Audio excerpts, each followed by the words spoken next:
Hello there. How would your life change if you woke up this morning and find that someone had deposited $9 million in your bank account? How would that affect you? How would your mind shift if next week, just like that, you attracted 1,000 new clients into your business? 1,000.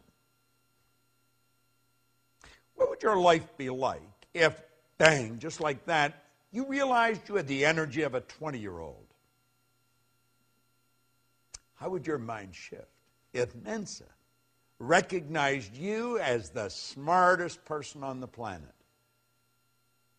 They're good questions, aren't they? Well, let me tell you something. There's a lot more than 9 million just waiting there to come into your life. There's an infinite supply. And the 1,000 clients, there's tens of thousands of people out there just waiting for someone to come and serve them. And the 20-year-old energy, do you know all the energy there ever was or ever will be is 100% evenly present in all places at the same time. No one gets energy. Everyone releases energy. And desire is the triggering mechanism that releases energy. And as far as being the smartest, hey, listen. The smartest sometimes are not the most effective. Being smart isn't the answer. Being effective is the answer. Did you know that all the knowledge there ever was or ever will be is 100% evenly present in all places at the same time? I'm Bob Proctor, and I want to talk to you about the law of supply as we're going through and giving you an overview in this video series of the laws, those 11 lost laws. Supply is one of them. Do you know, Halliwell said that man's never satisfied. Never satisfied. The fact is deplored by many, but God did not intend man to be forever satisfied. You see, dissatisfaction is actually a creative state. That's right. There's a lot of people that mix up satisfaction and happiness. You can be very happy and very dissatisfied. I am never satisfied with the results that we get in our company. Any of the companies that we have. I'm happy with them, but never satisfied. See, dissatisfaction is a creative state. Yeah, it was dissatisfaction that led to the incandescent light. Edison just got sick and tired of dealing with a wax candle or a kerosene lamp. You see? Yeah, it was dissatisfaction that led the Wright brothers to introduce us to a brand new kingdom. Yeah, it was dissatisfaction that took Edwy Hillary right to the top of the world. It was dissatisfaction that caused John Kennedy to make a statement that we would be on the moon in this decade. He said that way back in the 60s. Now, I hope you are dissatisfied. And if you're not, well, I'm going to say a quiet prayer for you. See, we believe, therefore, that it is right and good for people to seek to gratify all pure desires and ambitions. Now, I know there's a lot of people that don't agree with that, but they don't agree with a lot of things. But you're going to find out the small select group of people that really understand these laws, understand there is an infinite source of supply. Everything comes from one infinite source. Everything's made from the same. The difficulty with some is that they can more easily look to the creature as the source of their substance than to the Creator. Just beyond the average person's grasp. We don't really believe that God is the support source of our substance. Now, when we start to believe it, I think it starts to happen. Let me share something with you that I read a long time ago. Dr. Wernher von Braun was one of the greatest scientists that ever lived. He's considered by many as the father of the space program. Think about this for a moment. He said after studying this now before I mention this, let me also mention that for a long time, science and religion were antagonistic. They just could not come together. But they since have come together. Now, von Braun said that after years of studying the spectacular mysteries of the cosmos, he was led into a firm belief in the existence of God. Now, I'm not trying to turn this into a religious dissertation. I am just mentioning my own personal belief after studying these laws for very close to 50 years. I see the law as the uniform and orderly method of the omnipotent God. A law is something that happens every time with every person everywhere. And everyone that has accomplished anything will be quick to tell you this.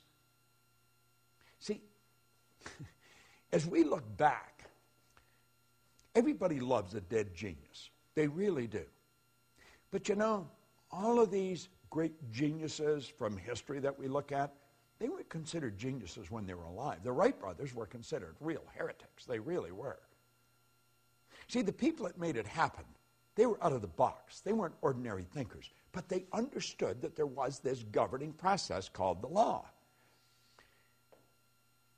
You see, before we're able to believe in abundance of good, we've got to then see and enjoy that everything comes from one infinite source of supply. And when we really understand that, everything is going to change direction for us. Nothing can be made from something any more than something can be made from nothing. But where does water come from? Let's give it some thought. If we went outside on a nice clear day and stood there with a cup, just stood there, and we were patient, and we stayed there long enough, do you know that that cup would fill with water? Oh, yeah. You would see in the no thing, you would see a cloud formation. And the cloud would become very heavy and very dark, and before long, water would fall out of it. Now, if we stayed there with that cup, where would the water go to? It'd go right back to where it came from. See, as above, so below. As below, so above. I want you to think about that. Nothing is created or destroyed. Everything's in a constant evolution of change. We literally live in an ocean of motion. You and I have the godlike ability to create images in our mind. And as we create the images in our mind, we control the vibration that we're in, and that vibration sets up an attractive force. In the seminars that I conduct, I hold up a little acorn sometimes that comes from a giant oak tree. But the little acorn is nothing but a mass of energy in a high speed of vibration. It's just a little physical nut. Now, if I kept that acorn in my pocket, that acorn would disintegrate because it's governed by a very, very basic law, create or disintegrate. And it's not in an environment that's conducive to its unfoldment. But let's suppose I take and I plant that acorn in the earth. Do you know that there's particles of earth that are in harmonious vibration with that little mass of energy that we call an acorn? See, if you looked at the acorn through a microscope, it's not solid. It's just a little mass of energy that's dancing. Let me digress for a moment. Let's suppose I took 2 drops of water on a glass-top table and I pushed them together until they touched. Then I'd have 1 drop, wouldn't I? I'd have a bigger drop. Let's suppose I put another drop and I pushed it together. Now, what do you think the odds are of me separating that one little drop, the one little puddle, I guess I could say, back into the same 3 little mass of molecules, the same 3 dots? You know it's not going to happen. You know, what God hath joined together gives it new meaning, doesn't it? Well, you see, there's particles of energy that's jammed right up against the acorn in the earth that don't vibrate in harmony with the acorn. But there's particles of energy that do vibrate in harmony with the acorn, and the acorn's like a magnetic force, and if you could see it with the naked eye, you would see little particles of energy marching just like obedient soldiers right towards the acorn. And as they touch the acorn like that, like the 2 drops of water, they become one with the acorn. And this process is continuous. It's continuous. And the only particles of energy that the acorn can attract are the particles that vibrate in harmony with it. They're on a frequency. And the acorn keeps attracting and keeps expanding. And the shoots come out of the bottom, and then it breaks through the earth, and it attracts from the atmosphere as well as from the earth. And before long, you'll see a giant oak tree. All by attraction. It's all energy moving. There's one source of supply, just one. Well, do you know that you are attracting to you right now from an infinite source? Now, if you're holding thoughts of lack and limitation, that's what you're going to attract. The universe, by law, can only give you what you put in the order for. What are you putting in the order for? We talked in a previous video about thinking. There's a law of thinking. Well, as you think, you attract. So think about it. What have you put in order for? What are you attracting? Everything comes from one infinite source. You might say, well, I don't really understand that. Then just take my word for it, because I do understand it. And if you study it for a while, you're going to start to understand it. Like Solomon said, in all you're getting, get understanding. Well, let's understand where everything does come from. There's no lack. There's no limitation. As long as you live through your sensory factors and just go by what you see, then there will be lack and limitation because you're dealing with a very limited view. But when you start dealing with the God's eye view, you see things from a much higher level. There's no lack and no limitation. And understand this, what you think you attract, and you attract from one infinite source of supply. Study this law of supply. It's a phenomenal law, and it works for every person, every time, everywhere. This is Bob Proctor, and thank you.